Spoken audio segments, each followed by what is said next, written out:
अल्लाह का अर्श इतना बड़ा है जिसे किसी आंख ने कभी देखा नहीं, जिसे किसी दिमाग ने कभी सोचा नहीं।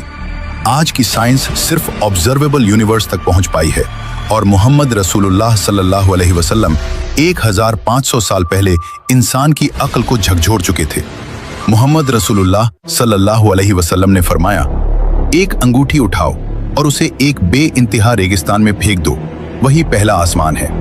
अब ध्यान से सुनो, जब पहले आसमान को दूसरे आसमान से कंपेयर किया जाए तो पहला आसमान दूसरे के सामने सिर्फ एक अंगूठी बन जाता है, फिर दूसरा तीसरे के सामने अंगूठी, तीसरा चौथे के सामने अंगूठी, ऐसे ही सातों आसमान एक दूसरे से कहीं ज्यादा बड़े हैं।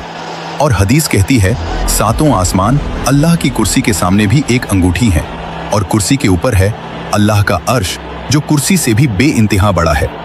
यहीं साइंस खामोश हो जाती है और यहीं से ईमान बोलना शुरू करता है। साइंस कहती है हम सिर्फ उसी ब्रह्मांड को जानते हैं जहां तक रोशनी पहुंची है, यानी जो हम देख रहे हैं वो पूरा ब्रह्मांड नहीं, वो तो पहले आसमान का भी पूरा हिस्सा नहीं। इंसान चांद तक गया लेकिन पहले आसमान की हद आज भी अदृश्य है। अब सुनो, उसी अल्लाह ने जिसका अर्श इतना अजीम है अपनी ताकत, हिफाजत और कुदरत को एक ही आयत में समेट दिया।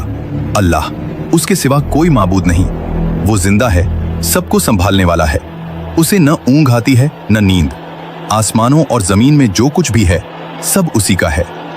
कौन है जो उसकी इजाजत के बिना सिफारिश कर सके?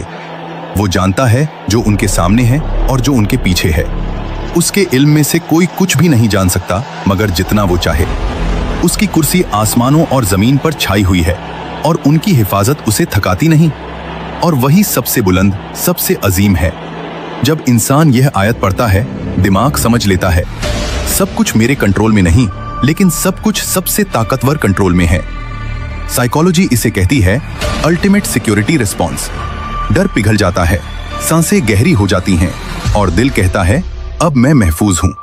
फिलॉसफी पूछती है मेरा सहारा क्या है? आयतुल कुर्सी जवाब देती है जो हमेशा से जिंदा है हमेशा जिंदा रहेगा, जो कभी मरता नहीं, जो कभी सोता नहीं, जो पूरे वजूद को थामे हुए है। जब इंसान खुद को रब्बुल अर्शिल अजीम से जोड़ देता है तो अस्तित्व का हर डर टूट जाता है।